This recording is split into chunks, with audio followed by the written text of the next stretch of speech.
Now we'll have a look at what, for my money, was one of the most interesting games of all of last year. This is Carlsen Topalov from the Tata Steel tournament in January 2012. Carlsen selected an offbeat opening variation from which he soon created fireworks, as he so often does. A6, bishop a4, queen c7, castles, e5, b4, and d5. So the pawn structure which arises is clearly very comparable to that from a mainline Ruy Lopez, and it would seem that black has no particular cause for complaint because he's managed to obtain his ideal Breyer regrouping with this knight on d7, which has gone there in one move rather than the ordinary route of to c6, back to b8, and up to d7. So black's setup looks quite efficient, but yeah, we just have a normal position. So bishop c2, Topalov now exchange on d4, bishop e7, knight c3, and castles. In part because this, because of the knight's placement on d7, this diagonal is blocked. So for the moment, Magnus can dispense with h3. So bishop g5, h6, bishop h4, bishop b7, rook d1, rook c8. And now Carlsen brings his bishop back into the prime attacking position on the a2 g8 diagonal. So we can already see the contours of the battle shaping up quite nicely. Black has quite a serious strategic initiative on the queen side, where he's very well mobilized. You can consider moves like knight b6 and knight c4. In the meantime, white is quite ready for action on the king side. So the bishop on b3, the bishop on h4 are both exerting kingside pressure. The queen and the knight are ready to join the action as well. Ultimately, you might expect also this rook to potentially swing over to the king side from d3. So a very sharp battle is in prospect. And after rook e8, Magnus decided to clarify the position in the center by taking on e5 here, rather than give black constantly the option of taking on d4 when the pressure on the e-pawn would certainly give white some pause. So white took, and yeah, Topalov selected probably the most ambitious recapture, which is to take with the pawn.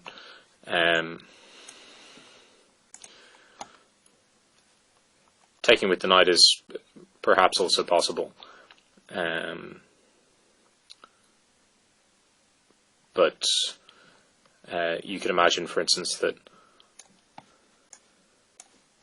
white has a number of ways to play for a safe edge. Just looking at it, I think that this might be one of them.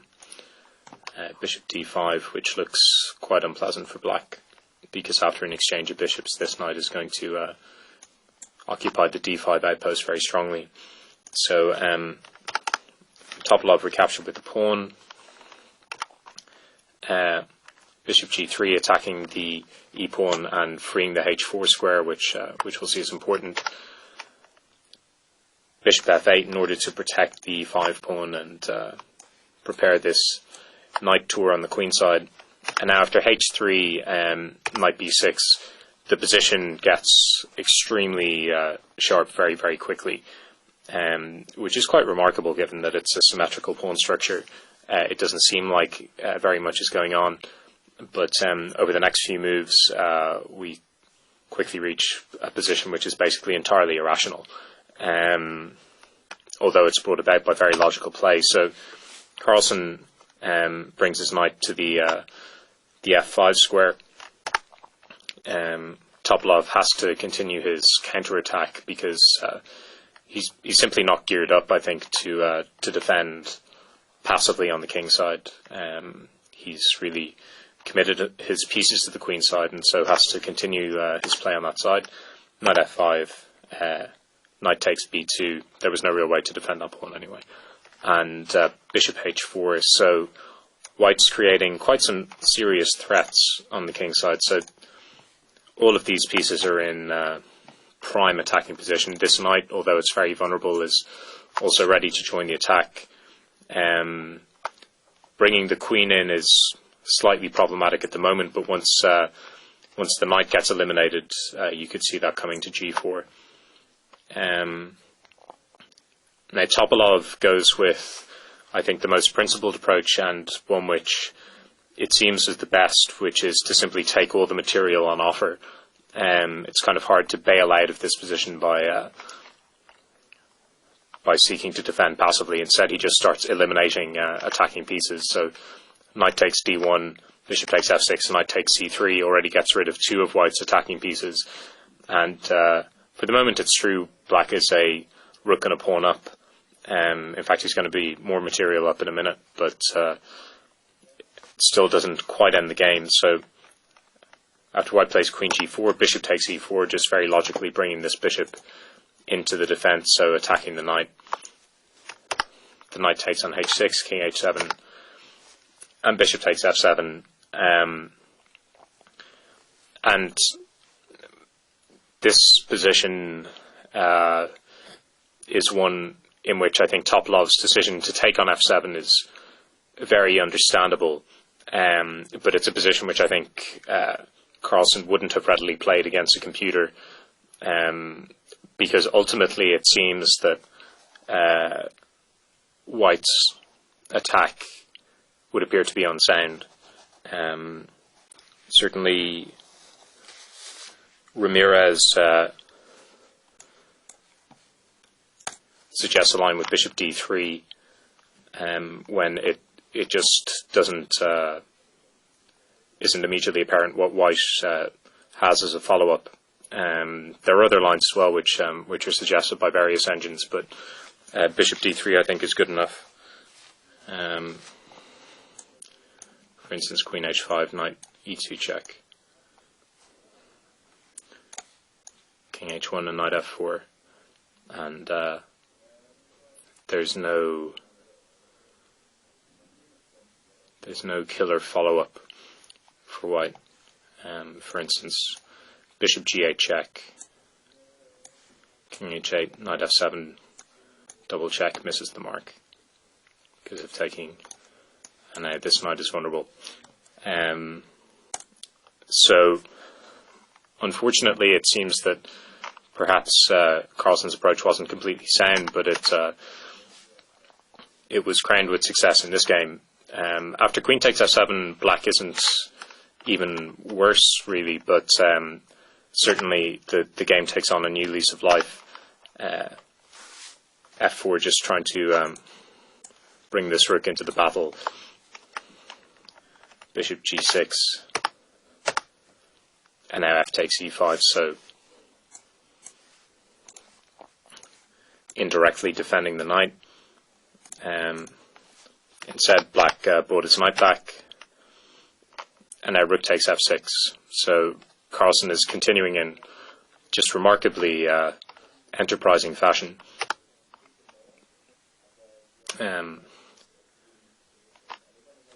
Bishop c5 check, clearly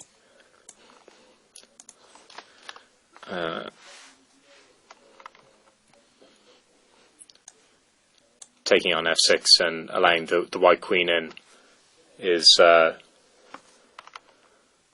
immediately losing material for black, because his king has to go to h7 in order to defend the g6 bishop, and then queen h8 mates. So bishop c5 check, king e2 takes on f6, and now he's defended against the mate. Knight g5 check, king h6.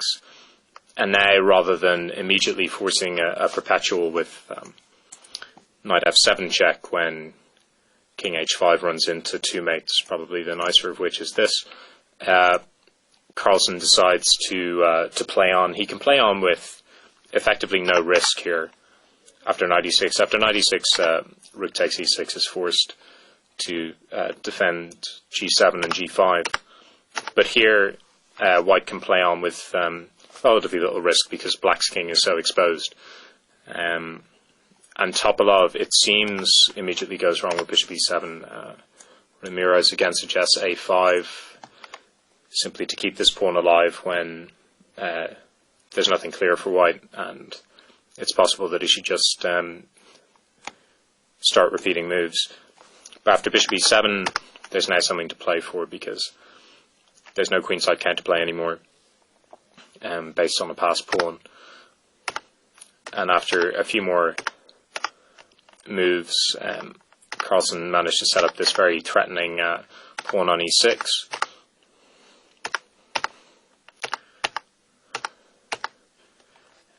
And brought his other kingside pawns into the game as well. Bishop d3 followed by bishop b1 appears to be a mistake. Again, rook d3 check seems to be stronger. When after king g2,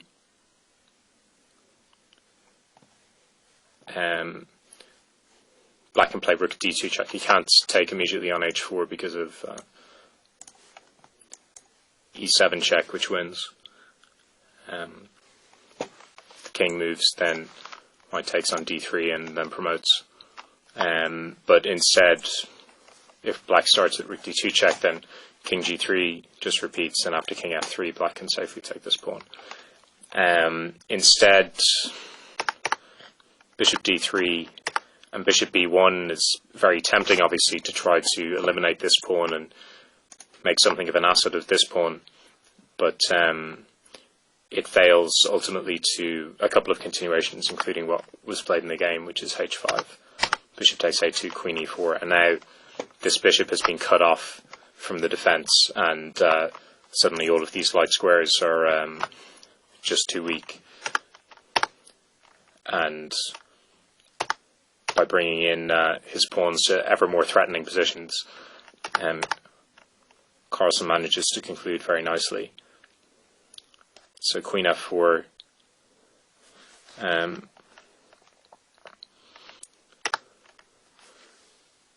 now Topalov played directly with bishop g7. Clearly, if he were to take this, then queen e5 check would result in mate on g7. So after bishop g7, black maybe still entertains hopes of creating a fortress, but it doesn't work because the king is in just too much danger. And after queen f6, Topalov resigned. A few ways to win this position, one of them being bringing the king to h6, if necessary, bringing the pawn to g6 first, and then delivering mate on g7. So really a remarkable illustration of both sides' resources in what seems to be a very quiet position after the symmetrical pawn structure was created on e5. But I think what was particularly noteworthy is how quickly white's pieces were able to flow into the attack. Admittedly, the attack, it seems, was ultimately unsound.